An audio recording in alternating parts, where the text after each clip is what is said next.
T-minus 3, 2, 1,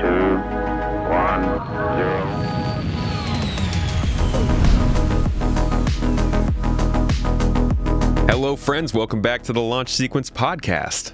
It is good to see you. We've got some interesting stuff to talk about today. Moving boxes, throwing boxes, shoving boxes, planting boxes, all the boxes. I got SCHaulers in here to talk about hauling in Star Citizen because it, at least at one point, was the best way to make money. And I want to know if it still is or if it's at least super fun, because a lot of folks tell me that it is way too monotonous, and I got to get to the bottom of it. Thank you for joining me for this today. How are you doing? No problem. Glad to be here, man. Thanks for the invite, and I'm doing well. Again, I'm Sax Wine with SCHaulers, and we're going to talk about cargo. I love hauling me some cargo. Yeah, I mean, what else is there? A Soy and hides. if Right. you want to get real dark. Yeah, dude, I appreciate your content because, well, there have been many cargo haulers coming and going from Star Citizen, but I feel like it hasn't really gotten to be kind of like even with bounty hunting. It's a similar place where it's like some of the stuff they've done over the last couple of years has made it a little more nuanced. And we're getting like interstellar transport missions now, and there's a little bit of smuggling. So I feel like we do need a dedicated hauler deep diver, you know, and every time I'm talking to somebody about it, generally your name comes up. So I think the folks appreciate it. I certainly love to see it. And I really appreciate that you came on to talk to me about this stuff. Let's kick off with like some background of you though. And generally anytime somebody comes on the podcast for the first time, I want people to know kind of what brought them into Star Citizen and the stuff they're doing. So let's start from like the games you were originally playing before you even found yourself in this one. Oh man, depends on how far you want to go back, brother. Like, Oh boy. I started gaming in the 90s, PC gaming of all things as well. So I've been playing MMOs since the 90s, and really when I say I've been playing, I was a kid in the 90s. My mom was playing MMOs, and she played Ultima Online, EverQuest, Dark Age of Camelot, and she just like kind of brought me along for the journey. My real like first time being in an MMO and like really getting my footholds in there was two specific games, which was Star Wars Galaxies and World of Warcraft. And really Star Wars Galaxies kind of set the tone for me in regards to what I should expect in regards to like crafting and community expectations and being able to actually like talk to other people. And World of Warcraft kind of set the tone for me of what a game should be like in 2004 and in other eras. But that's kind of where I started, right? And I have played other games in between. So like I did do competitive FPS stuff previously to like around the same time I was playing Star Wars Galaxies and World of Warcraft. I did the competitive FPS stuff for America's Army 2.0 and then Counter-Strike 1.5 and 1.6, but I never really like competitive FPS gameplay was not a real thing unless you were in like South Korea. And even then it was more about StarCraft. And so it never really went anywhere from there. Later on, I would go on to join the Army and go on multiple deployments. During that time, I picked up a lot of League of Legends. I picked up a lot of Escape from Tarkov. And at the end of the day, like after, I guess, being disappointed with League of Legends and where Tarkov was at the time, I had a friend who introduced me to Star Citizen and my first free fly back in like 2016. After another deployment, I got home and tried another free fly in like 2020. I think they had just released like new Babbage and Microtech. And then finally 2021, I like full committed my first package, my first game package, and have been playing like almost full time ever since. But there's a lot of like industrial background just from those games alone. I did a lot of crafting prior to that, so it kind of fits. That is a journey, dude. Yeah.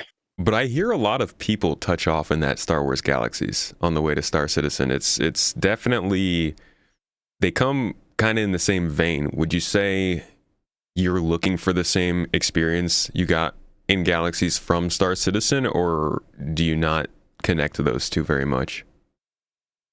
I don't connect those two very much, and there's a very specific reason why. One, the Star Wars Galaxy's crafting system, it while it remains popular, like with the people who played the game, there's a reason that it failed. And I'm not like a game developer. I don't know the exact reason, but other than the fact that it was very convoluted, like there needs to be like that system needs to be simplified. And the only real comparison that there is from Star Citizen to Star Wars Galaxies is the quality system that we see. And it's literally just the numbers, like from 0 to 1,000. That is it. There is nothing else like crafting wise that compares between those two systems. They're completely different. Do you think that they're heading in that direction? Um, in some capacity, but I don't know how much. Uh, and that goes into the quality of the materials again. So currently in Star Citizen, as you know, like to craft anything, you have to have like your best quality material depending on what you're crafting, and Mhm. then that will make a specific component of that item. In Star Wars Galaxies, you have to individually make the component and spend the time making the component, and then once you have all your components physically crafted, then you can make the item that you want. Yeah. Star Citizen has simplified that, and you have to have all the items at one time in order to craft the end item that you want. So you can see like similarities, but it's not going into the full blown thing that Star Wars Galaxies was. That was the kind of thing that I was hoping we'd see in Star Citizen, where you could like craft sprockets or gears or something like that, and then use that to craft other things. It seems like they're kind of getting away from that. Do you think that would be too complicated though? Or is that not what you're talking about? No, no, no. I hear you. That's exactly what I was talking about. Okay. Um, my opinion of the gaming industry is that a lot of people don't want to be involved in an over convoluted game. And over the past couple of years, with Star Citizen specifically, we've seen systems go from being over complicated to something that's more simplified. And I forget which developer had said it, but they were talking about engineering, for example. It might have been John Crew, but I digress. They they had said they had backtracked on a lot of stuff for engineering because it ended up being too complicated, and they didn't want people spending too much time like putting out a fire on their ship. Like they want fires to be there, but they don't want you spending like 20 minutes trying to put out a fire on your ship, right? And so I think we'll see that a lot of systems that may have been complicated or overcomplicated, such as crafting, as you're mentioning, I think we'll see that more and more simplified as we get closer to 1.0. I do think we're seeing that happen. And Yeah. it's interesting because some people really hate that. Some people like Hmm. it. And a lot of folks would say that's dependent on what time you came into the game at. But I think it's more dependent on the kind of game people are looking for. And Star Hmm. Citizen has struggled to tell people what kind of game it wants to be. When It you has when you struggled with it. when you found the game, what did you get from like what they were selling? When I was getting into the game, really what sold me was the ability to just do anything with my friends. And that's what I was doing when I first got in um, was just picking up any activity and just doing it and having fun with it, hanging out with the boys, and nobody was doing any crazy FPS stuff. And we weren't in Tarkov anymore, where if one person dies, they're out of the raid and they got to wait for everybody else to finish. Like If you were doing an activity, everybody was having fun. You could, and that's what drew me into it. And I know a lot of people say that Star Citizen's moving away from like that sandbox vibe and more into a theme park thing. I don't think that's true at all. I think it still has a lot of the sandbox mentality to it, and there's just like elements of theme park involved, and you can see that with like the ASD facilities or the Onyx facilities, I should say. And but you still have a ton of sandbox things that you can do outside of those theme park events, and that's really what brings me in is the ability to just pick up somewhere and really just dive into anything. So for you, it was kind of the design of the game as opposed to specifics about the gameplay systems. Like you weren't necessarily drawn to like the use of tractor beams or the damage model or anything like that. It was more the idea of just like being in space with folks. Yeah, exactly. One of the things that I love about Tarkov, Escape from Tarkov, is that every time you go into a raid, you are like fully immersed into the raid, right? You have to know everything that's going on, footsteps around you, gunshots that go off in the distance, knowing where things are happening on the map. And Star Citizen, while it doesn't go to that extent, right? It still gets you immersed. Like you could be out salvaging and be like, "Oh, I'm just going to spend like an hour salvaging." Next thing you know, you're out there for 3 hours because you're just so involved in everything that you're doing, and that's what I love about it. In that sense, because we're talking about the kind of like being overcomplicated when it comes to gameplay systems. Mhm. How do you make sure that the system is complicated enough that it provides that for the same person over and over and over again without being too overly complicated, like to the point where you like what you mentioned with engineering, where people just kind of bounce off of it because it takes too much. Um, well, it depends on the system you're talking about specifically.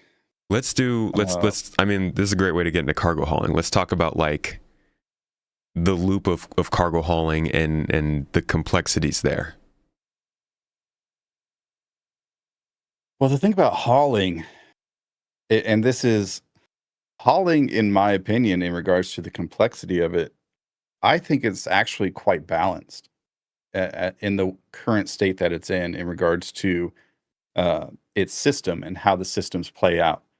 And what I mean by that is like anytime you pick up a cargo hauling mission, there's quite a few things that you get information on that you already know how to do, which is how much cargo you have or how much cargo you need to pick up, where it's getting picked up at, where it's getting dropped off at, how much you're getting paid, what system it's in, all these different logistic points that the mission gives you, right? And then you, as the player, have to make the decision of what ship am I going to use? What kind of equipment do I need? And so on and so forth. The biggest complaint that I've had over many years about cargo hauling is balancing like the pay for the amount of work that you have to do. Because one of the things that it doesn't tell you and new players won't understand is once you accept that contract, how far of a distance do you have to go in order to get that contract complete? Because you could do one contract, and this is the part that probably needs to be simplified a little bit more with cargo hauling, but you could do one contract and it's going to take you to like pick up at one location, but wants you to drop off anywhere between like 3 to 6 locations. And even though it pays 1,000,000 credits, could you be doing something that's more meaningful? Because the 4 to 6 drop off locations could take you 2 to 3 hours to do, depending on what system you're in. If you're in Pyro, that could take you like 3 hours. And then what happens if I mean, the inherent risk of being in Pyro. Yeah, So you do the whole thing and then die at 2 hours and 58 minutes. yeah, yeah. So there's overall, I think the system as is pretty balanced. I think there's some things that definitely need to get added to the game that could improve that drastically. And I had some items that I was thinking about, and I can't remember them off the top of my head. I bet they'll come up. I mean, even just moving the boxes into place with tractor beams is something that when it was brought into the game, it's kind of funny, but there was a point at which the idea of moving boxes yourself had people saying the game was going to die. Now a lot of people are like, oh, there was a cargo hauling where boxes just magically appeared in ships. But a lot of folks felt that was overcomplicated. Do you think there's a perfect balance there, or could they do even more? Because like something that I've kind of wanted to see was the ability to maybe snap boxes together and then move them together. Is that the kind of thing you think would bring people more into it, or does that eat into the complexity that you need to make it good? Oh, that question actually reminded me of what it was. So I think the physicality of boxes needs to stay in. And that's just an identity of Star Citizen as itself. Like Chris Roberts wants this game to be physical and have people feel immersed. But we also have to remember it's a video game. And at the end of the day, like people don't want to move 3001 SU boxes. That's just ridiculous. But to your point, there was a system that I believe, I think it was Torsten that mentioned, it might have been Elliot. It was within the past couple months on an SCL, Mm-hmm. but they mentioned that your cargo containers that you're going to pick up at different locations, you could actually upsize them or downsize them at the freight manager, and it would just cost you a fee. And so if you're hauling like 100 SU of cargo and the mission gives it to you in one SU containers, you could just pay a fee to have it upgraded into two 16 SU containers or whatever amount of SU that you're hauling. Which that's a system that would be super helpful and would draw people back in. Oh It's yeah, just a matter of time of getting it, right? yeah. And I think I do remember. It sounds like something Torsten would say, and it's those kinds of little pieces of quality of life that are missing from a lot of the gameplay that Mhm. makes it hard to criticize the gameplay, because that could very well be the kind of thing that they're planning for a couple patches from there. I think that's a unique issue with Star Citizen, is like you could be thinking the exact same thing they're working on without knowing about it. Oh, yeah, yeah, and it's that issue with Star Citizen. Oh, the amount of openness that the developers have with this game over the past 15 years that they've been, like, telling us about it, there's just so much lost information on different YouTube series that they had and different, news articles they've had on the webpage, like, there's just so much information. One thing that I think about is people who the Caterpillar specifically, there are people that think that the Caterpillar is going to have all these different, like, bunch of modules that you can have on the Caterpillar, when in reality, the only thing that's advertised in the, like, the actual catalog or the manual for the Caterpillar is just a medical module and a cargo module. But people and that came out in, like, 2017, I think, and people seem to think that they're gonna put a refinery module in the Caterpillar, they're gonna throw in, like, some kinda, like, surgery medical module, like, all sorts of stuff. I've heard some crazy stuff about just that specifically, but a whole bunch of other stuff too, The just poor over the caterpillar, years, man. old That information. that ship needs to just be taken out to a farm somewhere and put to rest. That thing. I remember. I Yeah, yeah, think. yeah, I think take it out back. John Cruz says it's like the worst ship, or it's the ship that if he could go back, he to its creation, he would not have had it made, because it's such a pain. Oh, man, Yeah. I love the design of the Caterpillar too. It when I first started playing, that was my favorite ship, even with all its hauling, like, problems. The Caterpillar was my favorite ship. I think nowadays, um, I think with the release of the Raylan, they really did just, like, take it out back and shoot the Caterpillar. I don't think anybody's gonna be flying that thing anymore, like Oh, the Drake faithful will be out there. oh, yeah, for sure. The They'll Drake never let it faithful will go. be out there, You were but talking though. You were yeah. talking about lost information. What else? What Mhm. else is there in the cargo hauling profession that they have talked about in the past that's still not around that you think would add a lot to the profession? I'll give you an easy one, but this one's drones. Hmm. Drones is an easy one. A lot of people have been anticipating that for multiple different ships, but the one I think about specifically is the Hull C. And we could talk about I could talk about the Hull C all day. I mean, that's how I started my channel, was just my knowledge of the Hull C. But they have advertised over the years that drones would be unloading your Hull C, like at cargo centers and different ships, right? The NPCs would Yeah. be like unloading your ships via drones. And I mean, within the cargo, not well, I guess the industrial sector, you still have the reclaimer that's missing its drones. The Hull C's not getting drones, but there's supposed to be drones that unload it, right? I could imagine the Ironclad eventually getting drones that unload it and having an auto loading system, and so I mean, there's that. It would be interesting if they did drones, because I always did think of the MPU Vs or the MPUCs as be the ones that would be taken and giving cargo. And so like you could have players who took jobs of just loading and unloading cargo at stations, getting paid for that. But I also then wonder, could you just have someone sit in a station at a console in a drone operator seat, flying around a little machine with a tractor beam on it? Yeah, you could. What's interesting about that, and this was in a video recently, I want to say around IAE last year. So they had a Hull C. They were talking about the Hull C interstellar hauling missions, and I think in that presentation for maybe it was CitizenCon, maybe it was after. I can't remember, but one of the videos after around that time frame had the Hull C docked at a station, and the cargo was being unloaded while it was docked. And there was like one other time that they showed the drones unloading the Hull C with, or yeah, they showed drones unloading the Hull C back in like 2020, I think, in another video, and it was a similar thing where they were actually docked at the station, and the drones were unloading it. So You sure that wasn't I think about, You sure that wasn't the Hull C trailer? it might have been. It might have been.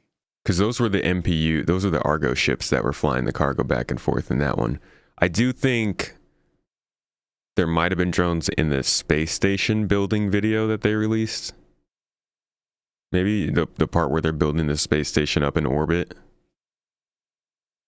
It's like CitizenCon 2024, I forgot about think it that was. One. Yes. But yeah. So, and that, I mean, the whole auto loading system just goes into a whole different conversation for me as a whole.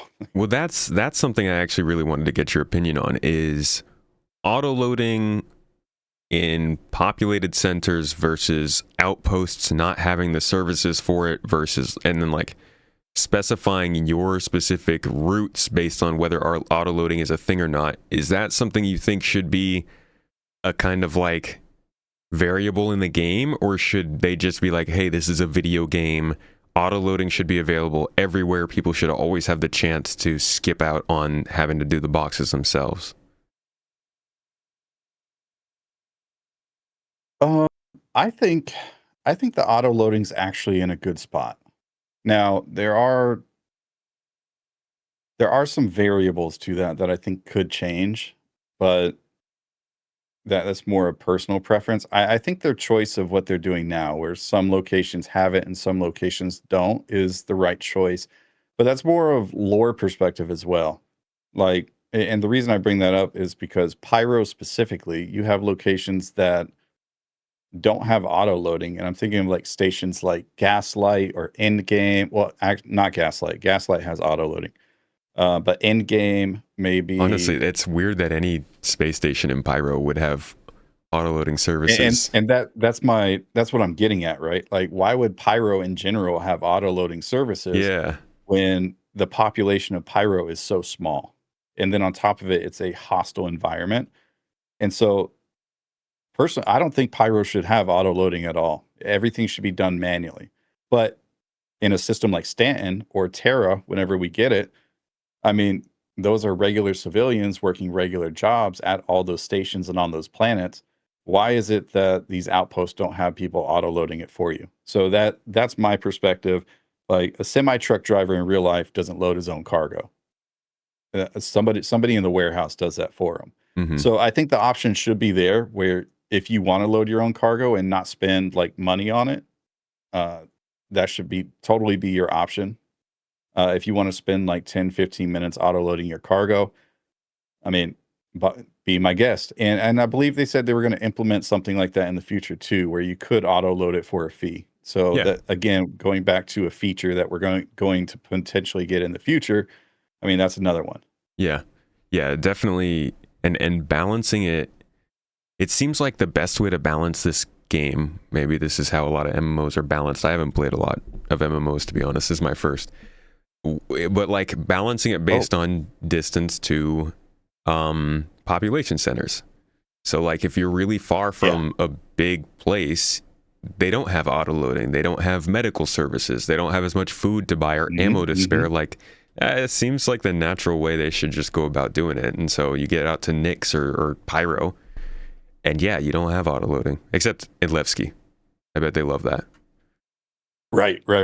That's probably their main thing at Levski. Yeah. Yeah. All industrial stalwarts out there. But yeah, Johnny and Pyro, dude, if he's getting hired to go and auto load off of a whole sea that just rolled into the station, there's no way he's not going to pocket some of that for himself. That would be funny if they included that. Like, okay, you used auto loading services at Gaslight. Oh, looks like 0.5% of your cargo went missing. That's too bad. It's funny you mentioned that because I think there's actually a headhunter mission that specifically says that specific scenario where X person stole some of our cargo at Ruin Station. We need you to go take them out and get our cargo back. We only looked away for a second. How is the money making potential in cargo hauling right now? Would you say that it makes sense to actually, I want to rephrase that a little bit. Can you maximize profits by planning your routes and like combining cargo hauling runs to make a lot of money, or does it feel a little bit like you're still just chasing the next job? Oh, you can optimize your money so well. Now here's the thing with that though. You obviously have your cargo hauling missions, you have commodity trading, the two very different systems. Right.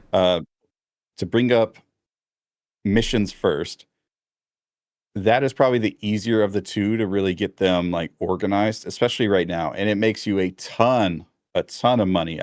If y'all don't know, cargo hauling right now is probably the best money maker in the game, especially if you're in Pyro doing Redwood line haul.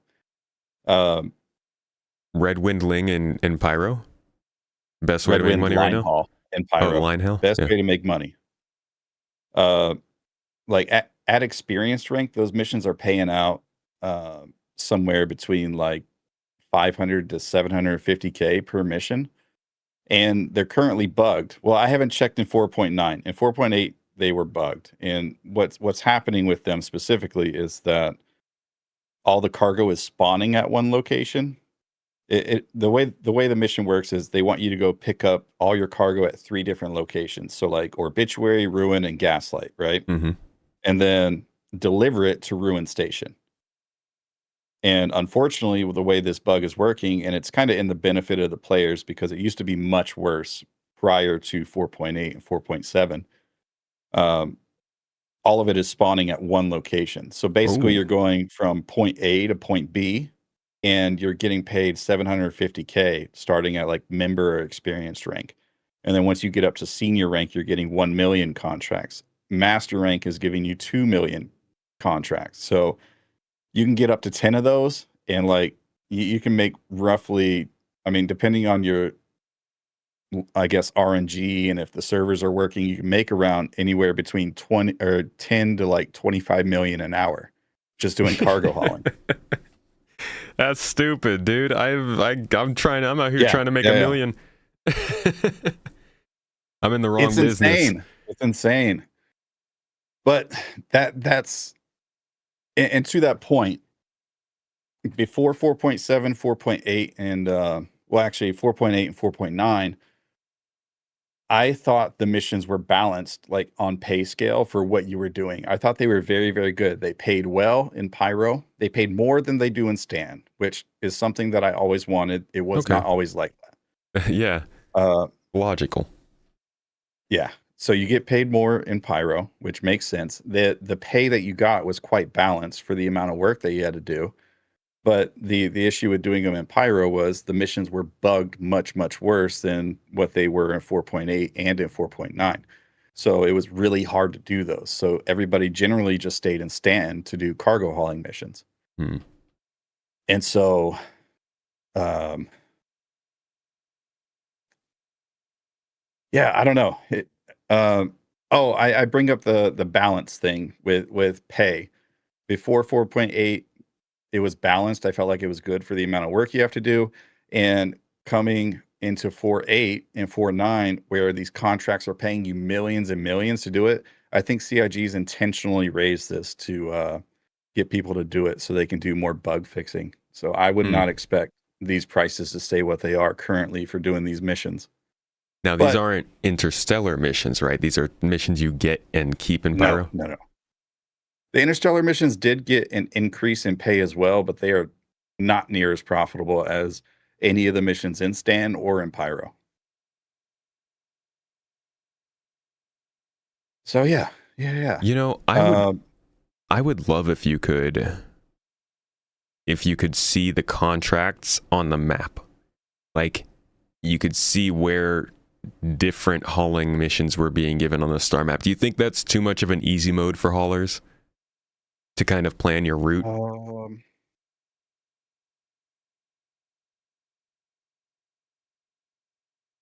Locations on the star map. Like I'm thinking about this from multiple angles. I think from a star map perspective, that might be too much clutter. Because if you look at Yeah, the star map a now, filter, like if you, maybe. yeah, yeah, maybe get a filter on it. But if you were to implement that on the star, I think it would be good information.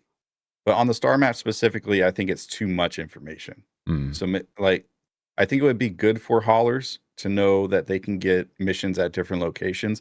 And I like the thought process here because it's almost exactly the same as what they did with mining, like how you're able to click on planets now and see all the minerals that are there.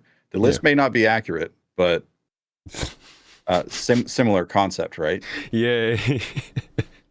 Something's down there. Yeah, Yeah. and this is the kind of thing that we were just talking about earlier, where these are somewhat obvious in a finished game and therefore might be something that they really want to have in the game, but we're sitting here kind of speculating like it would be cool because it would have benefits to everybody, if like to just be able to see what's available at what location, what's giving contracts, what is more dangerous, where there's more bounties. All those kinds of things would drive where people go in the game. But I always run into Oh this yeah. question of, is that skipping the complexity though? Is it skipping the fact that a player has to learn those things or remember that stuff or know where certain commodities are being sold, and does that take away from the fun of the game? And if we were talking about the current state of the game, I would say no, absolutely not, because while that does exist, there are certain locations that you can pick up a hauling contract and it only appears at those specific locations. It's not very often that you find those. Like generally speaking, you can find those contracts like anywhere in that particular verse or excuse me, that particular system.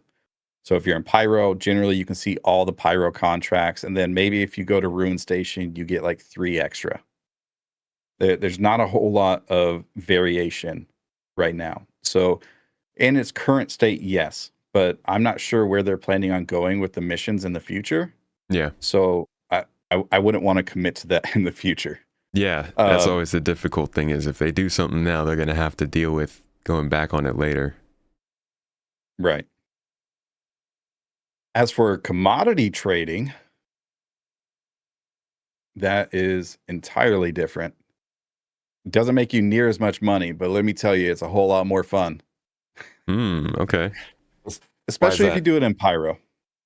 Uh, the inherent risk of being in Pyro is, I mean, you're always at risk of getting under fire. But one of my like most memorable like videos that I did was actually being like a fruit salesman in Pyro. And this was more just me like role playing in my mind. A Like fruit I didn't salesman, dude. actually like go sell fruits anywhere, but um, you can go pick up like different fruits and vegetables over at Shepherd's Rest on Bloom. And there's a couple different places that sell it for, or excuse me, buy it for a very high profit, also in the Pyro system. And so the idea of this particular route was you go pick up all this fruit and you go sell it to the other CFP locations across the verse, and you are the traveling fruit salesman.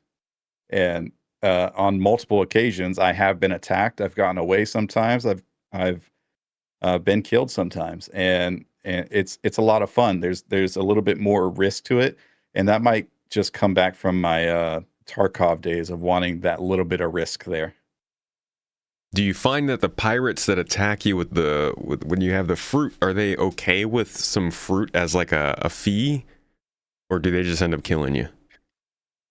Oh, majority of the time, I think there was only one person who actually just disabled the ship, but he did it in atmosphere. So I ended up crashing anyways. Ah, But every other time they just took me out right away. listen, if I'm a pirate and I know somebody is transporting fruit to my neck of the woods, I'm gonna make sure that they get back and get out alive. That sounds like free fruit getting Yeah. carted to their front door. Yeah. Just not good piracy. Oh, yeah. I wish in that particular system, I wish there was more meaning to it. I've always been under the mindset that if you're trading commodities and using your own money, you should always be able to make more money doing that than you are doing cargo hauling missions. Yeah, I can see that. And it's just the problem with that is the amount of people that would go out and just farm like Pitambu or like sunset berries on Microtech for days and then just come back to whatever location, sell all of it, and then have like 10 million credits or 100 million credits just from farming sunset berries, which is fine. Yeah, but Well, I that's on the guess, game, right? For not having some kind of a dynamic economy yeah. to factor for that. Oh, yeah. Yeah. Yeah. And yeah, Because then it I would mean, actually, it could create like an overabundance of those fruits, which then, I don't know, cause somebody to want to ship them somewhere else, which brings some pirates. I guess that's the dream everyone wants with this, right? It's like a whole bunch of cause and effect, but they've struggled to make that happen. they have struggled to make it happen, and it makes me curious about where they're going to go with that system in general. Because the system is supposed to be dynamic, right? There's supposed to be some sort of background system where the NPCs, like the things that the NPCs do, also affect what the real world stuff is or what the player's economy is doing, and then and there was a whole lot of stuff involved with that. I'm Yeah. sure you've talked about it. And then a couple years ago, they said like it wouldn't that back. I forget what it's called. Is it Quantum. Star Sim? Well, yeah, the new Quantum? version That's is it. Star Sim. Yeah. And so it's like quantum isn't supposed to be as effective as we originally anticipated it. And now I'm like, well, what is going to happen? And then earlier this year, I think it was January, they had the pricing surge event, quote unquote, where some of the things they were testing their dynamic. I say dynamic. It was more of the devs were able to edit the pricing of commodities without taking the servers down or patching the game. Mm-hmm. And at this I point, forgot I'm about that. curious if that's the route that they want to go in the future, where they're just going to have like their own hell diver like game master, where there's one person controlling the pricing of everything, or if they're just trying to get that system in place so that way once they implement the AI to develop events across the verse, it's able to actually do that. So that's kind of where I'm at with it. But I would love to see commodity trading like be amped up quite a bit because there's a lot more risk reward for that, and there's not an well, excuse me, there's a lot more risk for that, and just not enough reward. And but here's the other problem with that, Tomato, Mm-hmm. is and I hate to bring this up, but you have your AUEC farmers, like people who are selling it on third-party websites and stuff. Oy. And the reason I bring that up is because the easiest way for them to get money is by doing well before the cargo hauling missions got their price hike was selling commodities, going from one station to the next with the whole C, load that entire thing up, go to another location, and drop it off. That is the easiest way to get AUEC. And then you have, I mean, just people in general also want the easiest method to get AUEC. And so a lot of those routes, there's no dynamic to it. So it's Yeah. like people go pick up stuff, they drop off, and yeah, now there's like a limit at what you can sell. But 15 minutes later, you can just sell all your cargo again, or 30 minutes later, whatever the case is. And I need some dynamic life to Yeah. commodity trading because I love doing it. That's one of my favorite things to do is just the inherent risk of cargo or commodity trading and pyro, and there's just nothing there for it. Is there any reason to do it right now, or is it just kind of dead because there's no Oh no, dynamicism? there's no reason to do it right now. Previously, I would do it because it was a lot faster to get AUEC. It was also a lot more fun for me personally. But you could, again, like that fruit route, right? I could do that in probably like an hour. If I had no issues, it would take me like an hour to do that entire route. Load up all my cargo, get over to like Pyro 4 and go to Sacren's plot and unload my cargo and sell. And I could do that in an hour and probably make like 5 million AUEC selling fruit. And that was a lot better than what you could do with cargo hauling missions, which is why I did it. And I enjoyed that portion of the game. And this was not that long ago. This was probably like 4.4, 4.5, right before crafting came in, oddly enough. Well, that's interesting because when I think about commodity trading sounds like the most fun to me, but it does sound like there are problems that get in the way of making it truly interesting. What is the average day of a cargo hauler look like these days? Just running some missions in Stanton then? I mean, there's actually a lot of cargo hauling you can do. My recommendation is always going to be Pyro, cargo hauling and Pyro. That's going to get you your most Right, profit, Red Wind. your most profit, Red Wind line haul. Stanton is going to give you your less buggy experience. So it's the more refined system with Kovalex hauling. And majority of people are in Stanton anyways.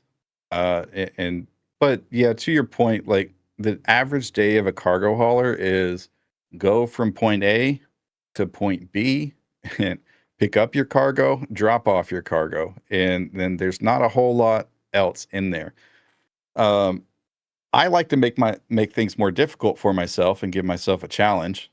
So I will take like 10 missions at a time, and I have to handle the logistics of all those missions because it wants you to pick up at like 5 different locations, but then you got to drop off at 20 other locations. And that's the fun in it for me because IRL, before I retired, I had that background that like logistics was my thing.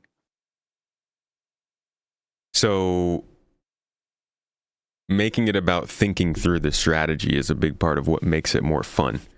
Something that they used to mention, absolutely.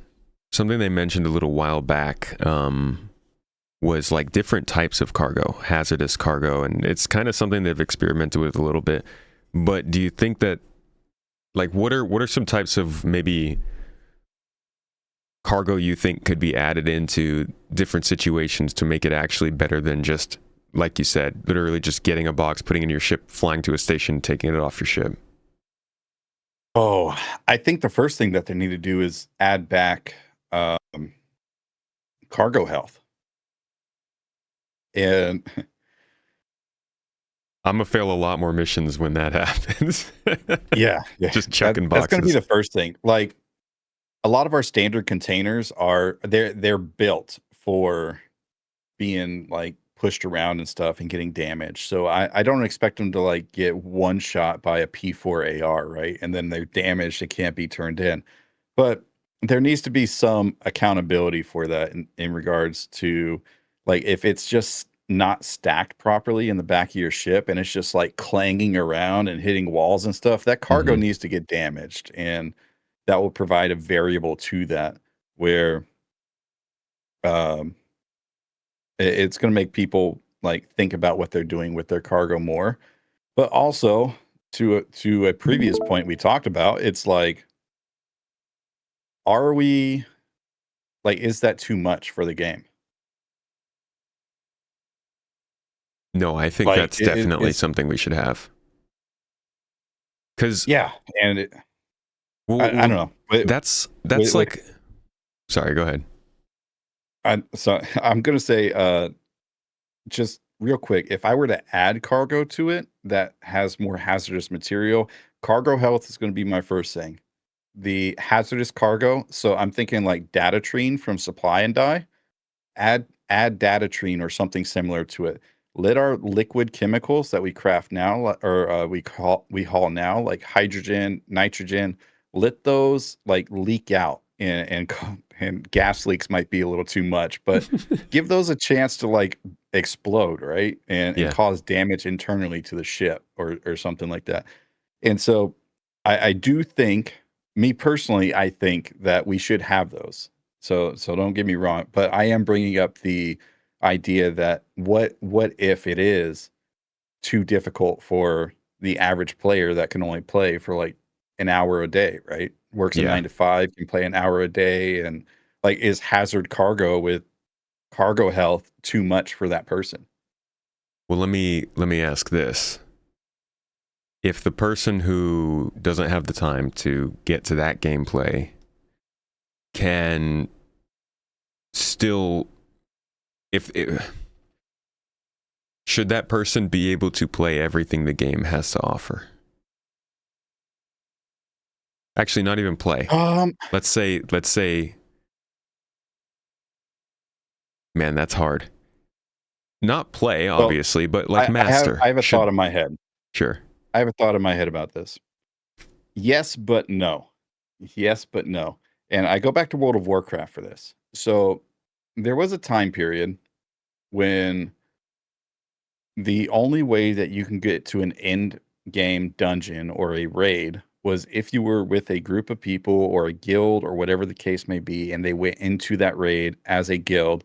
And back in 2004 to like 2008, you had like some people had the best guild leaders ever. Other guilds had like the most toxic leaders ever. And I mean, we built core memories then. But eventually, they came out with a new expansion, and in that new expansion, they explained to us that they have decided to introduce what was called at the time looking for raid or LFR raids, and that allowed the casual players who didn't necessarily want to be in a guild to get into a low level version of that particular raid, and it's just a mishmash of different people that go into the raid. And the reason that they wanted to do that is because when they looked at the statistics of the amount of people that were doing end game content, it was less than 5% of people prior to that expansion that actually got to do end game content. They wanted to get more people involved. And I'm not saying Star Citizen needs to do that, but there's an obvious statistic there that Blizzard found that they needed to adopt. And they actually got more people involved in the game in the Mist of Pandaria expansion because they did that. My And question so would I be, oh, go go. ahead, go ahead. I'm pretty much done. I'm just venting at this point. Well, my question would be, does everybody have to do the same end game content, or is there a way to make content that still feels the same amount of fulfilling? Like, is it because of FOMO at the end of the day? Could you give Group 1 and Group 2 both the choice between A, B, and C, where A is as interesting to Group 1 as C is as interesting to Group 2? But they still have the choice. They just naturally go to those, right? Because, like, maybe there is end game content for the people who want to do cargo hauling but don't want to deal with dangerous cargo. Maybe there's end game content for people who want to do cargo hauling but don't want to deal with huge loads of cargo, right? Small smuggling of one item or two items, rather than saying, in order to get to the end of the game, you have to keep getting bigger ships. Mm-hmm. And so I'm just thinking it'd be good to have that dangerous cargo for sure. But maybe there's another way to still make sure that the people who don't have enough time to like get very good at handling dangerous cargo can still do their safe cargo trips and still get that same challenge. Or do you think they would still be angry not being able to do the dangerous cargo? That last sentence you said there reminded me of this other sim game called American Truck Simulator. And that's the way that they have these systems laid out in that game is almost similar to what you were explaining, where you have different reputation lines that, and this isn't exact and I'm paraphrasing, but you have different reputation lines that you can go down that will allow you to unlock the ability to haul like hazard cargo, or to be able to haul like 3 trailers behind your truck.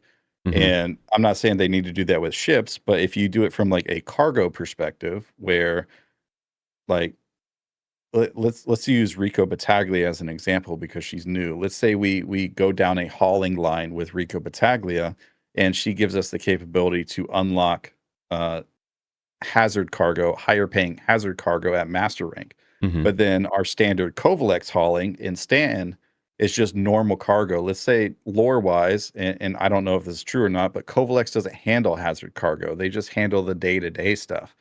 And then Redwind Line Haul is more nefarious. They do a lot more nefarious activities and operate primarily in pyro. And so maybe that's a line to get into smuggling, right? Yeah. And working with the Dead Saints. And I think that would actually be a really cool thing, is if you just wanted to haul normal cargo, you could go down this one tree and that's it. And go down this one reputation path and that's it. And you could be a good cargo hauler over time with that one reputation. And yeah, do I think that they should make as much money as somebody else, like normal cargo, as much as like hazard cargo?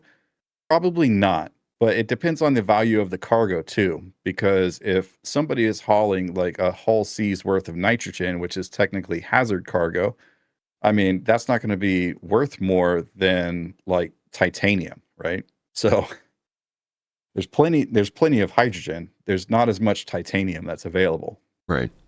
It, Yeah, I think having those kind of separate lines would be great. Do you feel like they're doing that at all so far? No. I don't think they're. So the reputation systems, yes, to a degree. So for instance, I don't know if you're familiar with the Dead Saint contracts that came in with, I believe, 4 or 5, Mm-hmm. but a lot of, if you've read any of the lore in regards to that, or the missions in that instance, a lot of the missions that they have is a lot of smuggling. And so the main mission that a lot of people start with is in Stanton, and the Dead Saints want you to go to Loreville and pick up some I forget what they're called, cryopods. That's it. They want you to go pick up some cryopods and either deliver them to Levski or deliver them to Pyro, like a CFP location in Pyro. Not suspicious at all. The lore behind that, and what the Dead Saints say in the story, is these people have a life contract with Hurston Dynamics, which is why you're picking them up at Loreville. And they're trying to get away from their life contract. And so they're using the Dead Saints to smuggle them out of Loreville to get them somewhere else. And so I think they are starting to implement that in some capacity, but it is like infant infant stages. But we also saw it with Datatrine back in Supply and Die last year. So Datatrine was like our first real example of explosive cargo, Hmm. uh, and that was a lot of fun. I had a lot of fun with that one. Did you ever get to try the initial Xenothreat? No, but not because I wasn't around, but I was newer to the game when the initial Xenothreat came out.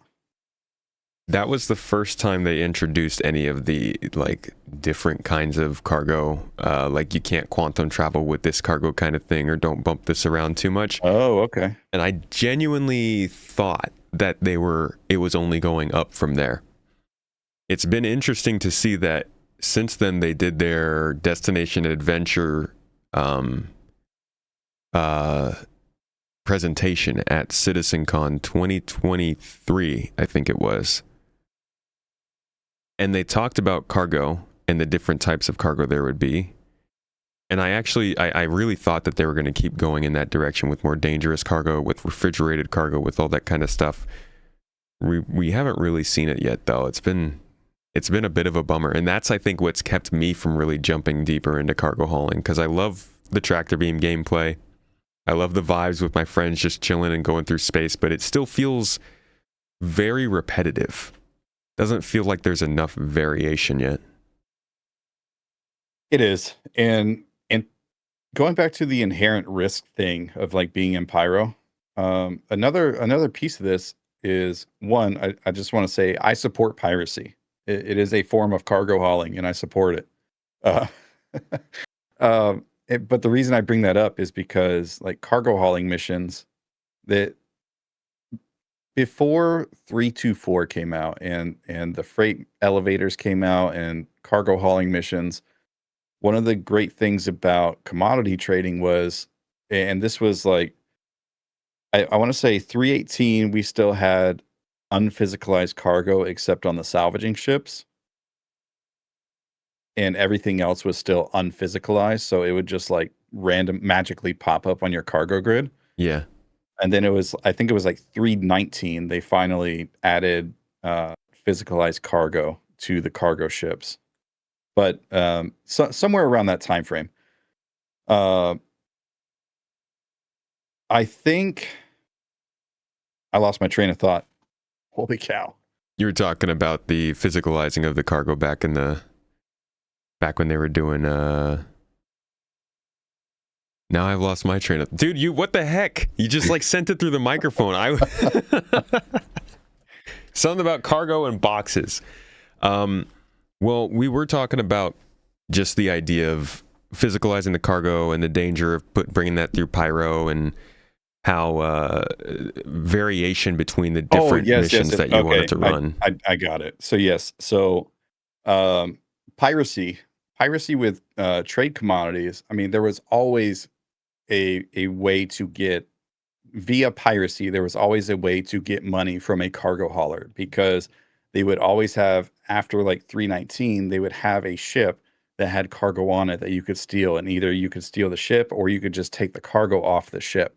Right. And now, I mean, you could technically still do that, but there are so many blockades in place for piracy.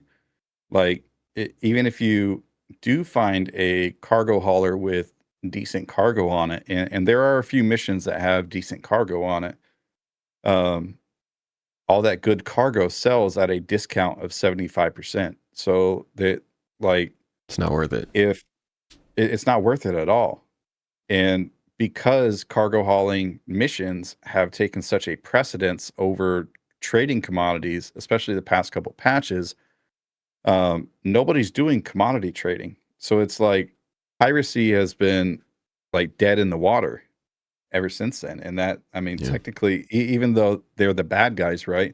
That is a form of cargo hauling, and that gameplay loop is just dead. Yeah. In my opinion. Well, along with anything else that has to do with exchanging things, player trading in general is holding back that too, crafting. Yeah. It's holding back a lot of people just like doing loot runs and giving things to their friends. It's these are the systems that I really genuinely thought that they were gonna be able to have ready by the time server meshing had been figured out because it was taking so long. And I feel like Squadron 42 has seriously slowed them down, because at this point it's a little crazy that we can't talk to each other in game. We can't trade things with each other in game. You can't really like give boxes to somebody so that they can finish a cargo running mission for you because it gets reported as stolen. You can't take stuff from NBC ships because it gets a discount on it so that it's not, you know, cheesed and farmed to make a lot of money. It's just like that everything is held back by everything not progressing really towards more finished systems. Yeah, and I think overall, at the end of the day, I think cargo hauling as is in its like current state is very, I mean, it's balanced as it is, other than like payouts. I think the payouts are way too high currently, but in its current state, I think it's working pretty good.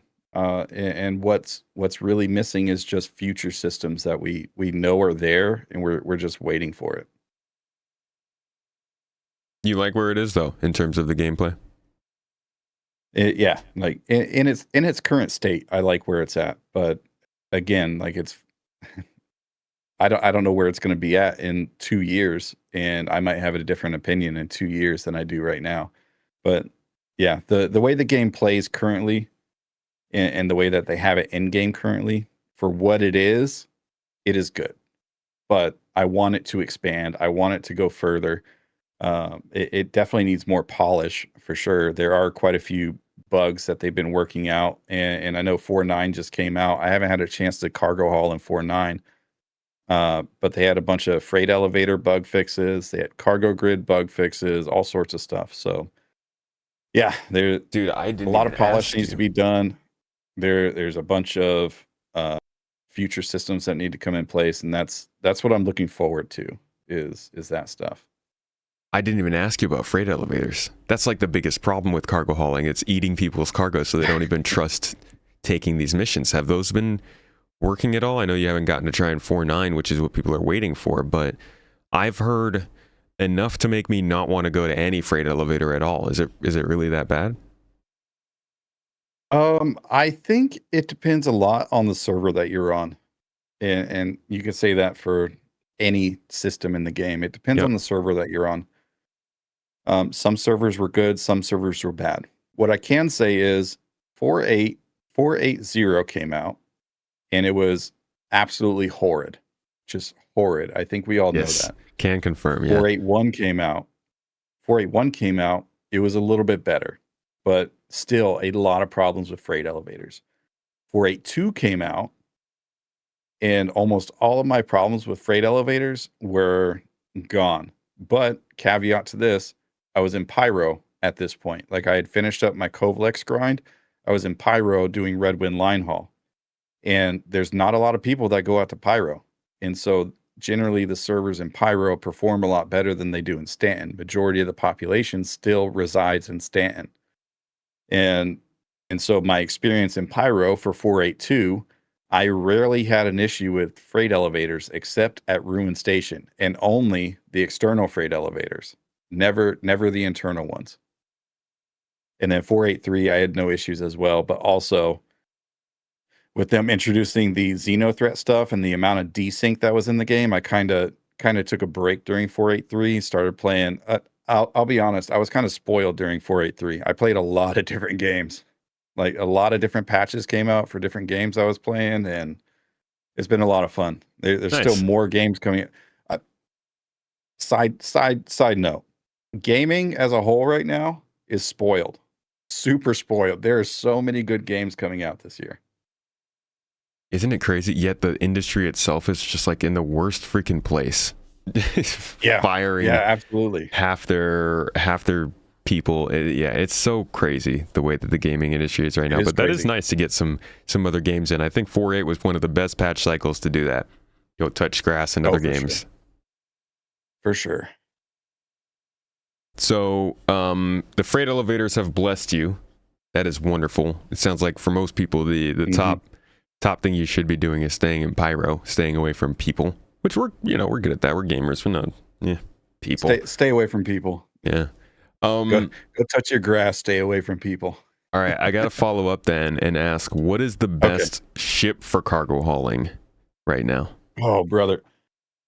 I can't answer that question. This question has been asked so many times in my videos and live streams. It depends on what you are doing. And there are so many different gameplay loops and not gameplay loops, I'm sorry. There's so many different variations of cargo hauling that you can do and different levels of cargo hauling that you can do. Different ships perform better at different ranks. And so I'll use like the Golem Ox as an example. The Golem Ox is my favorite small cargo hauler. A Golem Ox is not going to be able to do a master rank mission Yeah. because the master rank mission is going to have you doing like anywhere between like 3 to 500 SU of cargo, if not more. Just take multiple trips, man. Right? So there's multiple levels of ships that are really, really good. And I can give you that quick list that I can think of off the ships that I use most commonly off the top of my head, from smallest to largest, is probably the Golem Ox, the Zeus CL, just because I like the Zeus. Okay. The Hermes, the Raylan, and the Ironclad and Hull C. And now the Hull C, caveat to the Hull C, auto loading, like the actual like automated auto loading system, is not working. Mm-hmm. But so you have to manually load all your cargo with the Hull C. But it is still, if you don't have an Ironclad, it is the best way to do those like senior and master rank missions in Pyro or even in Stan. It's the best way to do those missions and get all your cargo on there. Just like pull up, make sure you have missions that go to a location with an external freight elevator for obvious reasons. The Hull C can't extend while it's in a hangar. Yeah. I mean, it can, but you're gonna have a hard It's gonna time. get messy. Yeah. And literally just put a spindle right next to the freight elevator and then like load the cargo like easy peasy from literally like maybe 10 meters away. Like you can get it super, super close. And the Hull C is top tier if you don't have an Ironclad or something big that can hold that much cargo. Okay. So you said that would be my list. You said you start at the Golem Ox, which is dude, yes. As a non-cargo hauler, love that ship for hauling. It's such a, that was the best thing they could have done with the Golem as a variation. I love it so much, man. I love putting stealth components on the Golem Ox and then doing my like pyro commodity trading routes, and or at least I did previously. And that was such a fun thing, like going down to a known hot spot in Pyro, like Shepherd's Rest or Bueno Ravine or something like that, where a lot of PvP generally happens, and you're just in this stealth Golem Ox and you pick up cargo, but there's like a battle going on above your head with these pirates just fighting each other. And you're just going about your business in your freaking Golem Ox. Yeah, that's pretty cool. It's a lot of fun. It's a lot of fun. I gotta experiment more with that kind of stuff with the components. So the Golem, you go up from that to the Zeus. Now, a lot of people have problems with the Zeus capacity and how hard it is to meet full capacity in that ship. Do you try to fill it to the brim, or do you cut it off somewhere to make it easy to work with? I don't know. I just throw the cargo in there, to be honest. I know how much the Zeus can hold, and I generally don't go above that threshold. Like I don't, and that goes with any ship on the list. Like I will usually grab missions or enough cargo that will fit on the grid comfortably. That way I don't have to worry about like fitting another box like up in the corner or whatever the case may be. Mm-hmm. Yeah, shoving one down the middle. And then the Hermes. The Hermes over the constellation Taurus? The Hermes killed the Taurus, and the Taurus should also be taken out back with the Caterpillar. That's rough. As a cargo hauler. But here's why. It's when they introduced the Hermes into the game. So if you're not aware, both of them are roughly the same price. So around 7 million. I don't know the exact number, but 7 million AUEC.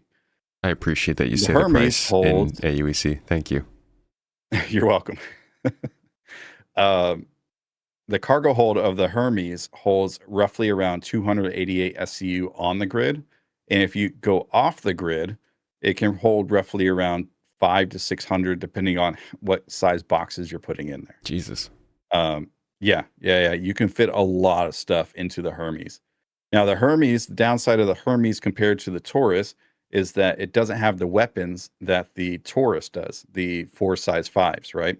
And then obviously the turrets on top, bottom, and whatever missiles are on board. But you have almost twice as much cargo. You have you have more speed than what the Hermes does, or excuse me, the Taurus does in the Hermes. You have more maneuverability than what the Taurus does. And as like a solo or maybe a duo cargo hauling group, the Hermes outperforms the Taurus in almost every aspect from a cargo hauling perspective. Okay, And but that is why I go with the Hermes. the Taurus can carry an Ursa. So can the Hermes if you shoot off the tires. Ah, yeah, you don't need no tires. You Who don't needs you don't need wheels where tires. we're going? That that nurse is not going anywhere. It's staying in the back of the ship. I do think that this is, again, one of those things where it's like, well, it is Star Citizen, and the game is so far from being complete that there very well might be some good reasons to keep the Taurus for that vehicle angle it has over the Hermes. But who knows? Yeah, and I think I say that again, and I've been saying this a lot, but I think I say that again from the way that the game stands currently. The Hermes just blows the Taurus out of the water. This comes from the nerf that the Taurus got in regards to its maneuverability a couple of months ago, and all the Constellation ships got a couple of months ago with maneuverability. The default attritions that come on there are not as good anymore. Like they're a lot slower, and so you're already having to spend a lot of money to replace them if you really want to min max your Taurus. Um, they're still powerful. Don't get me wrong. It's just the velocity of the rounds is much slower, and so if you're looking at them from a like competitive perspective, they're not the best. But PVE, you should be perfectly fine. Um, and the Hermes again, it's like the Hermes, you don't need any of that because you're just hauling. You're going from point A to point B. But I do see your point, and I think it's fair point. And I think of like tactical strike groups where maybe a Taurus would be really, really good in that situation as like a cargo hauler because you do have those gunners, you have the 4 size 5s. So if there is a situation like in tactical strike groups, you need a cargo hauler to come in. If it's fully crewed, you have a whole bunch of weapons and a cargo area that you can throw all that stuff into, all that loot into that you just got from tactical strike groups. So, Yeah, that's kind of how I view the C1 versus the Zeus. I know people will be, oh, well, the Zeus has more cargo capacity, but honestly, if I don't need the defense, I prefer the C1. That's fair.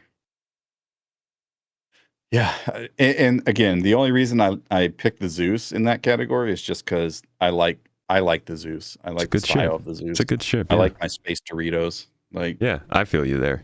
It's a cool ship. Before it came to the game, I was really excited for it. Not to say that it was like a bad delivery or anything. I think it wasn't as impressive over the C1 as I wanted it to be, but it's a very, very nicely sized ship, and it looks cool. Yeah. Excuse me.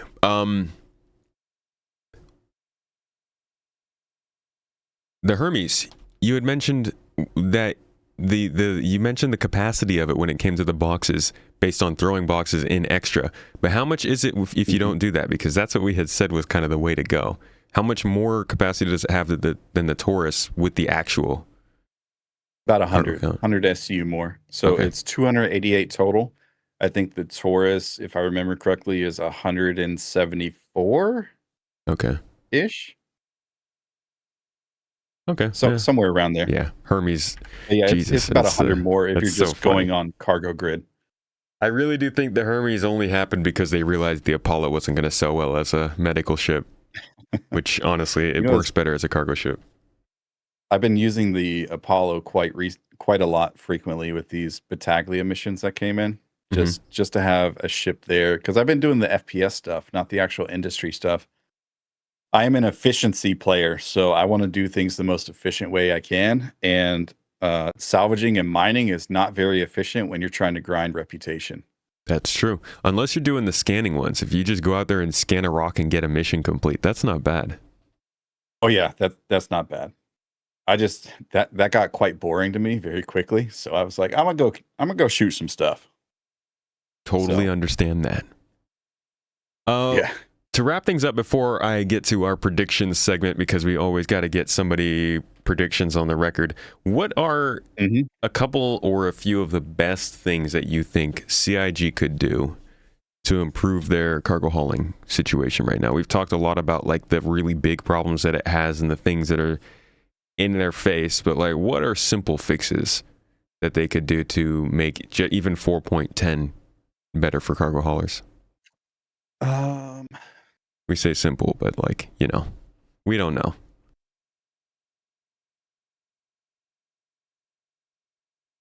so there's a couple things that would make it a lot better. That one that came to mind immediately was one we already talked about, which is the how the cargo, if a mission has you picking up like 16 one SU containers, then the freight manager will be able to pick up, for a fee you'll be able to transfer that into like 2 ASU containers or Hmm. whatever you need specifically. I think that will be the easiest thing. Well, I don't know, I'm not a game developer, I don't know how easy that would be. um, but that would make life so much easier in regards to uh, loading your ships. And then another one, hmm, what if, what if, and what if they added like cargo hauling, uh, like escort missions? And what I mean by that, like we have the escort missions that we have currently, right? Where you go to like a mining base and there's a like a freelancer that comes out of the hangar and then it quantums off or whatever. Hmm. But what if we have a mission that goes from like Seraphim to Baijini Point, and it's a whole sea that you have to escort, and the whole sea gets interdicted like halfway there, and it's I don't know nine tails that's interdicting, and they've somehow stolen an Idris from the UEE, and now you have to defend. Like, not only do you get interdicted with the whole sea, and you have to fight that whole thing off, but now you have to make sure all the cargo gets back to Baijini Point as well. Yeah, I think that would be a lot of fun. that would be And it awesome. doesn't have to be that specifically, but like if we can get like some scripted, like fun missions like that for cargo hauling, I think that would be a lot of fun to bring new people in. Uh, I like the cargo recovery missions that we have currently, but they're just not involved enough. I don't think, like, you go out to a ship, you can either take the ship that's out there and deliver it back to the station, or you can just put it on your ship and take it back to the station. It's no different than picking up a cargo mission from one station to the next. And Yeah. I think that would probably be my other thing. Add a little bit of life to cargo hauling by adding in something that's more scripted per se, and you might find more people that actually enjoy doing it.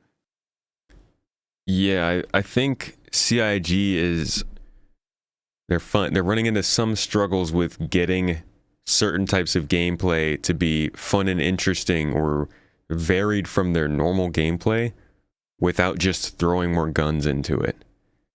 And I Mhm. was hoping that wouldn't be as big a problem because their narrative team has gotten more onboarded with Star Citizen, but it seems they're still very busy with the kind of big ticket items instead of the background, very novel things, or at least I guess we've gotten some of that when it comes to like Gillies missions, and that's mainly it. Just the Gillies missions seem like the most narrative thing we've gotten. But yeah, something like that, but for cargo would be great, because they're super basic scenarios. You're not getting distracted from the fact you're still taking something from A to B. Yeah. And adding the narrative piece to it would really just lighten it up a little bit and give you a little bit more variety. And this goes back to like the Dead Saints contracts too, where there's a little bit of lore in there. Like people who are trying to get out of their life contracts with Hurston Dynamics are trying to get out of there, and that's what you're hauling. And really, you know what this boils down to is put the narrative pieces more transparent into the game. Let me know what's happening. Like actually, like don't make me read an entire page of stuff to figure out what's happening. We don't read. Like most people don't read. Just play it out loud. Yeah. And don't put it on repeat. Like I don't want to see Walton on my screen ever again. God. No, you know who I don't want on my screen or in my ears ever again are the people who are asking me for help in these missions. And I show up and all they can do is complain about how they're getting shot at. Hey, fight's over here, man. Ah! Fight over here, genius. Shut up, dude. Die quietly. Sheesh. They got your cousin. I'm putting that on a shirt. Jesus, there's all these people just going out to battle with their families. It's a terrible idea. Mentally speaking, that's just going to ruin a whole generation of your family. I don't know how many cousins I got, but there was a lot of them. Mm-hmm. Yep. They love spaceships. Actually, notice how the cousins are never out flying the spaceships. They're always down on the ground shooting at you. Actually, go ahead. To that point, in the Xenothreat event in 483, if you were to actually board the Idris, they would. There were a lot of cousins on the Idris too. Now that worries me a little bit. There are a lot of cousins. After what they talk about with the Navy. Another thing is like what you're talking about with smuggling. I think that would be a nice, easy win. More smuggling opportunities, because they've got actual ship emissions. They've got people who would, rather than nothing else but to shoot you down in certain locations, and they've got commodities that we could be trading, like valuable little things. It's surprising to me that we don't have more smuggling missions in dangerous territories where people are encouraged to use things like the Prowler utility or like a small tiny courier running ship just to mix it up. It doesn't always have to be a large amount of a cheap product. It could be a small amount of a very expensive one that's still worth people throwing Idrises at. We fight wars over stuff like that. Exactly.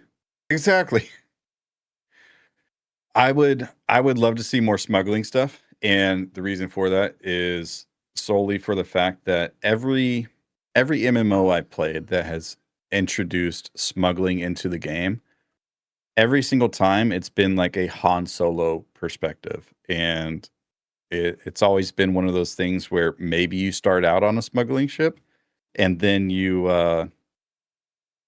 and go from point A to point B, and then after that you become the hero, and you're no longer like actually doing any smuggling. You are the hero of the story, and you're going through the story with your freaking pistol and just shooting everybody down and maybe doing nefarious activities, but you're never actually doing like smuggling per se. You're always the hero in those stories. And I want to see Star Citizen really develop the game into a smuggling, or that gameplay loop into a smuggling gameplay loop. I don't want to be the hero. I don't want this to be linear. I want to feel like I'm actually smuggling. Yeah. Something I always thought that would make cargo hauling more interesting was if there were always distress beacons that you could pick up on your routes. Something that you don't have to do, but have the choice. Elite Dangerous does this, I believe. Biggest example of this, in my opinion, in recent years has been the Canterbury from The Expanse. It's like you're just running a hauling route with some ice, and you come across a distress beacon, which ends up kicking off the next 4 years of your life, you know? And I feel like that should be part of what doing something monotonous as cargo hauling is like, yeah, I'm running a route A to B, and I've got complications here and there. But any given Tuesday, I might get a distress beacon that sends me off to this route where I find a derelict ship that has a data pad in it that sends me to a location down on a planet with a cave, where I go down into the cave and I find like a drug running situation with the dead saints that takes me on a storyline. That's obviously crazy to try and do for every single distress beacon, but allowing things to unfold like that makes cargo hauling worth going out to do, even if nothing's going to happen. Really cool from an exploration standpoint, and that's a whole different topic. Yeah, that's a whole different gameplay loop. But yeah, that would be a really cool system to put in for exploration, to be able to find those. But yeah, if cargo haulers could do that too, that actually sounds like really, really fun to unlock a storyline just based off of distress beacons and stuff like that. Yeah, or even a set of coordinates. You just get a set of coordinates on there, and you're not into it, you give it to your friend and they go follow it up. But like, it could be nothing more than a little loot drop, just some kind of additional motivation. Right. Yeah. And I agree. That would be awesome. Just throw in, I don't know. I guess it would throw in the extra motivation. Let me expand upon that narrative that we talked about earlier, and really feel immersed and involved in the verse via a cargo hauling perspective, you know? Yep. It's the working man's profession. All right, man.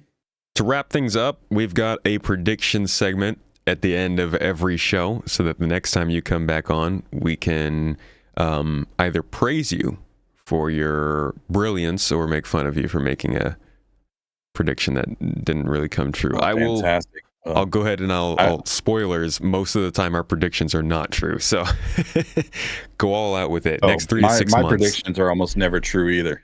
Yeah, it's just part of the game. Next 3 to 6 months. So, thought about this a lot because people generally ask me a lot, but I have 2 predictions. One of them is it's probably a little far-fetched. This one involves refineries, actually. So at IAE this year, we know that they're coming out with the Galaxy, and with the Galaxy, there's supposed to be refinery module. Oh boy! From a Bar Citizen, and we can't confirm this, but from a Bar Citizen this year, it was suggested that base building is coming in 2027, and one of the things that they need for base building is refinery gameplay to actually be working and whatnot. So I think this is my long shot thing. I think with the Galaxy releasing, we are going to get the refinery module with the Galaxy, but also the Misk Expanse.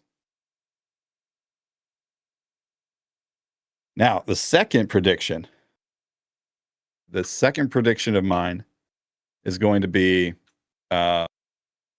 about the Hull C. And this one, the Hull C in its current state is already it's already gold standard, right? Like, it has all its components. It has it has a bed you can sleep in, like blah, blah, blah. It's got all the works. The only thing it's missing is like engineering 1.0. And so it's still got the terminal on your MFD that you have to go through. The terminal in the ship is not functional, even in 4.9. And so it's missing that. The ship's a little outdated, but the ship as a whole works. You can still fly it, sleep in it, see the components, repair the components, stuff like that.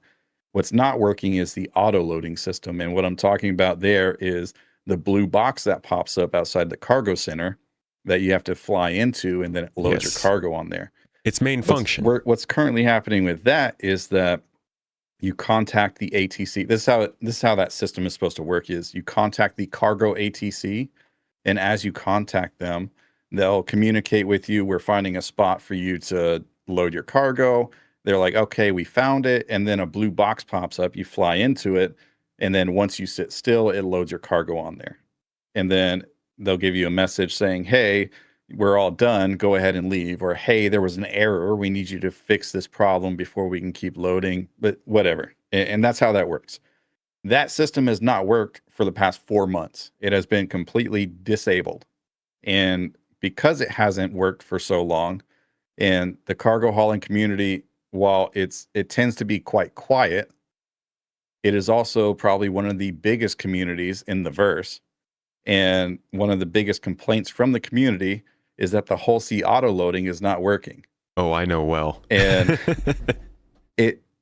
whenever you have that many people complaining about the whole sea auto loading not working and CIG intentionally ignores it, it's usually because they're reworking a system. And so this is my second prediction, is that the whole sea auto loading system is getting a full rework of some capacity, either on the front end or the back end, or one or the other, or both. And we will see the whole sea with a brand new system come within the next 6 months. And potentially with the possibility of other ships being added to that system. Like, I don't know. I hope so. The Ironclad, maybe? I mean, I hope that if that does happen, and I'm rooting for you on this one, I hope that we get the overall... I see you talking, but I can't hear you. Oh, sorry. That's Discord sometimes mutes me for some reason when I'm typing. I was just saying that if we do get that, I'm hoping that it comes with a better full universal understanding of how auto loading works in the game. Something that new players can understand as soon as they get in the game and not need to just like have no clue how loading works, because the idea of auto loading is very unknown to people. And then even beyond that, the idea that it's supposed to only be available in certain places is unknown to people. So if they get it fixed for the whole sea, I definitely hope that it's like a full system thing and not just one application. But we know how that normally goes. Yeah, we know. So we'll see. Those are my hot takes. That's what I think's happening in the next 6 months. All right, man. Well, the biggest thing I'm hoping you're right about there is the Expanse, because gosh, that would be great. That would be great. That is a long shot, but I think it's the easiest implementation for them, especially Torsten has already said they're working on the refinery stuff and how it works. I wouldn't be surprised if they slap that along in there, because it's, I think, the smallest refinery ship on the docket. It is, and we really do need refining, but I think that anything that was going to happen this year may have slowed down with 4.9 or 4.8, but we'll see. It could have, but again, you got to think of 4.9 and 4.8 was more stability stuff in regards to like and bug fixes, and just as well as others, like getting the Expanse picked up and working on the refining system may not necessarily require the same team. So I mean, they could still be working on it. I mean, we're just gonna have to wait and see. Do I think it's actually gonna happen? No, but that is my hot take. Don't doubt, man. The great devil of Star Citizen hears your doubt, relishes in it. It's fine. All right, man. Well, thank you so much for joining me, talking about the cargo and the good word that is moving boxes around the verse. Could you tell folks where they can find more of your content and your cargo box moving goodness? Yeah. On every platform, social media wise, you can find me at SCHaulers, except for X. I am Sacks of Win. My normal name is Sacks of Wine, and for some reason that was taken on X a long time ago, so I went with Sacks of Win, which is odd. But most of my content is primarily found on YouTube. So I do, tutorial-based YouTube videos or industrial updates and stuff like that. I also stream Monday, Wednesday, Friday on Twitch TV, YouTube, and on Kick at 9 p.m. Pacific time, so you can catch me there. And I mean, if you want to talk to me, the most common place that I am found and you will find me is going to be on Discord, and discord.gg/@SCHaulers or /SCHaulers. Jeez, holy cow. It's a handful. Send him all of I'm your everywhere. cargo hauling desires. Yes. All right, man. I appreciate it. Thank you so much for joining, and thank you everybody for watching. I hope you enjoyed this.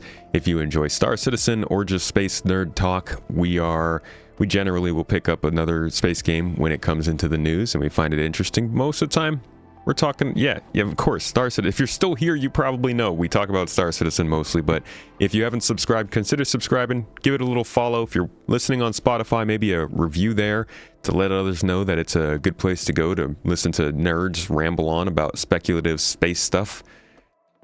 Hey, it's a good Sunday, right? All right, y'all. Have yourselves a good day. Thank you so much for watching, and I'll see you all in the next one.